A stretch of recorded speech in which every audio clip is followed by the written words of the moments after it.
Agartala Silchar express train থেকে coach number 3 প্রত্যেক দিনে আমি এবং আমার স্টাফ নিয়ে চেকিং হয়।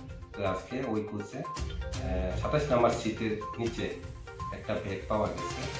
আমরা কোচের ভিতরে ঢুকে ব্যাগটা যখন দেখি তখন এই দুইটা সাসপেক্টেড গাঞ্জা অনুমান পাওয়া গেছে। তবে মালিক আমি জিজ্ঞেস করলাম কেউ মালিক সঙ্গে কেউ শিকার গেছে।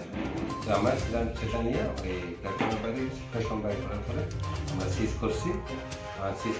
সিজ করার পরে প্রসেস চলছে। কই কেজি স্যার এখানে টোটাল আমরা ওয়েটিং করার পরে মাপার করে পাইছি একটাতে 2 কেজি 585 গ্রাম, আরেকটাতে পাইছি 2 কেজি 540 গ্রাম, টোটাল 5 কেজি 125 গ্রাম।